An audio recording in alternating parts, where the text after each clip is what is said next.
Hello, welcome back to the YouTube channel of Bethel Evangelical Free Church Hanley. This week we are in Wales, more specifically on the Isle of Anglesey, off the northwest coast of Wales. In Roman times this was the base of the Druids, those mysterious Celtic priests who were massacred by the Romans. But later on in the Middle Ages it became known as the Island of the Saints. And this is the little church of St. Figael at Llanfigael.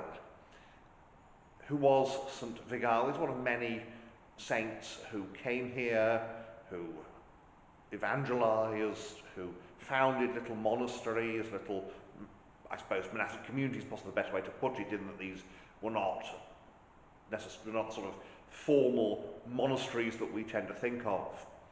And they have left their mark in terms of many little churches. Now, sadly, many of these churches today are disused, abandoned, and derelict. This one is disused. This is in the care of the Friends of Friendless Churches. It's a tiny little building.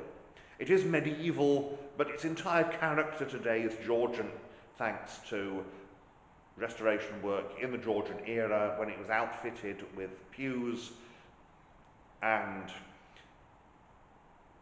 a Georgian communion table and area. This is very much, as we'll see as we go around, a Georgian church, that is a church of the word, a Protestant church. Now, it was outfitted about the same time as the Wesleys were active in the area. John and Charles Wesley travelled to Anglesey, and they were generally not welcomed by the population. Welsh Methodism took its own path, developing. The leaders of Welsh-speaking Methodism, of course, originally were men like Daniel Rowland and Hal Harris, who were Calvinistic. This is a church for a little rural population. It's been disused for many years, but it is well kept, and it is a beautiful little time capsule. Little has changed here since the 18th century. So we'll have a look around and, as usual, see what we can see. As usual, then, we start where people did start, at the West End. This is, as you can see, it's a tiny little church, single cell. There's no distinction between nave and chancel. And the furnishings, you have the high, two-decker pulpit now, I suppose, and it probably was originally a three-decker, but the clerk's desk has probably been dismantled. We have box pews for the wealthier folk, and then I'll just move around here so you get a better look. We have these open benches for those who were poorer. No backs. Medieval benches didn't have backs, so it's not that people would be going, oh, we miss having a back on. Now, we do have these later Victorian seats. They are reversible. You can move that back so you can sit facing each other. But most of the furnishings are these very simple Georgian ones. Now, it is a bit gloomy in here. There is no artificial light unless you bring your own candles. We have the font here. This is a Victorian font, but here is an earlier, well, here's a very early font. There's a bowl of an early font. And this is an earlier font. It's a little sort of pedestal thing with a little portable font let into it. Behind is the bier. This was normally in this position at the back of the chapel, or back of the church rather, waiting to be used if and when, in fact, somebody died. So we turn around, and again we have these lovely box pews. You can see that the communion table is hemmed in at the east end by box pews. The pulpit, if you've seen previous videos of mine, you've seen videos on three-decker pulpits. You've got the top deck, which is the pulpit proper, where the sermon is preached. You've got the reading desk, where the minister conducts most of the service, and then below, you can just see that shelf, well, that little seat there. That would have been the clerk's desk, and there would have been a front to that, and that's where the clerk led the people in their responses. Box pews would have been assigned to specific farms in the parish, and the larger the pew and the closer to the table, the more important you were. So that is going to be in that corner there, the most important pew, because you've got a decent view of the pulpit and it's the biggest pew in the place. This one here is likely to, well, this would have been, in fact, the pew for the rector. I believe it would be a rector here. But anyway, that would be the clergyman's pew. Probably, most of the time, would have been served not by the rector, but by a curate appointed by him. Window, I think that comes from an 1840s restoration. There was one here, and it's a little bit fancier, you see, than the other windows, which are these nice square ones. Nice thick walls, insulation in the winter here, because it does get very, very cold. It got even colder back in the day, in what they call the Little Ice Age. You see there's the communion area. So, extremely simple. That's one of the box pews, and we have here the really big one. Although nothing's very big in this building, is it? It's a very small but perfectly formed Welsh church, and a lot of the very old Welsh churches were like this. Many of them now, the furnishings have been removed. There's been a Victorian restoration, well-meaning, but often, unfortunately, destroying the special character of these structures. And as I say, many of them, the little ones in Anglesey now, are disused because there's very little in the way of parish. The church stood in competition, really, with the chapels, and both are in serious decline, sadly. So there we are, looking west. So let's now go outside and see what we can see out there. And so here we are outside at Llanfigael. You can see again behind me this beautiful, well, it's not that long, is it? But it's low and simple. Single bell, the bell is 17th century. And there's not much in the way of a village around here because this is a farming area and the parishes here tended to be dispersed. You'd have farms scattered around the landscape and then cottages where the ordinary folk, the farm labourers, the bottom of the pile, if you were, that's where they lived. And many of those little cottages now are gone and went a long time ago because they were such simple little dwellings that they weren't worth renovating. It was felt that they were better replaced. So we'll have a look around the outside again and see what we can see.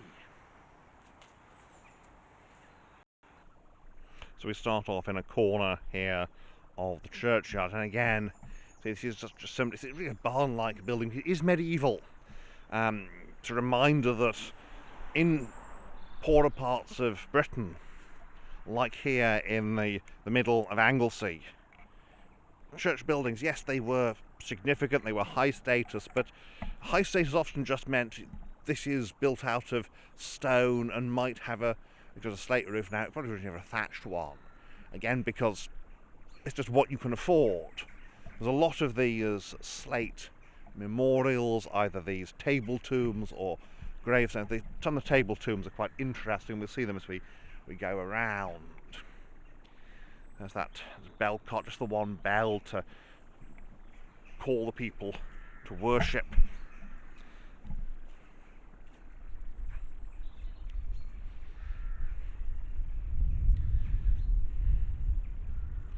You can see we've just got that one door there, two windows.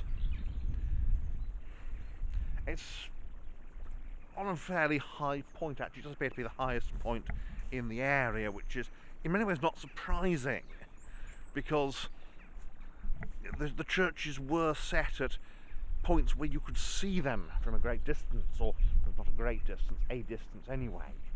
So we move around to this corner of the churchyard here, and you can see here how, to look around, there's no hills overlooking the church, but the church overlooks everything. Those trees around it, of course, is essentially windbreaks, but the church is on top of everything, which is, say, very important. There's the east end, the fanciest part of the building, with just that fancy window, and that's it. Some of the burials are quite recent.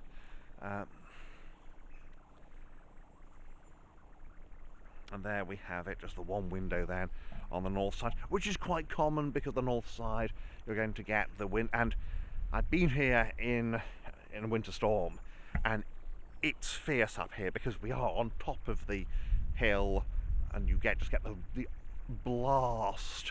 There's a little bit of shelter, and we're not that far. Holyhead is just over there, but we're not that far from the sea because you're never that far from the sea on Anglesey, and you will get just that wind comes blowing in. So there we go, just round, get back to the west end, watching out for the gravestones here.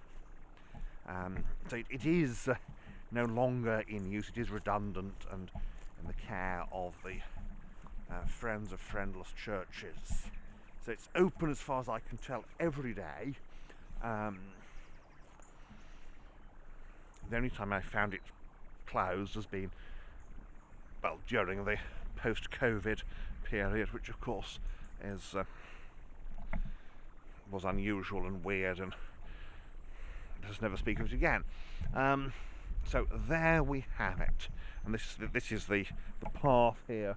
Just turn around there, you can see there's the gate, and just a bit of parking opposite, and the path then comes around here back to the one and only door into the building. So that is St Figael's Llanfigael,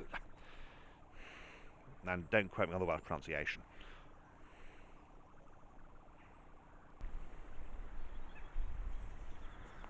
So there we have it, St Figael's Llanfigael. I'm trying not to conceal too much of the church as I stand here.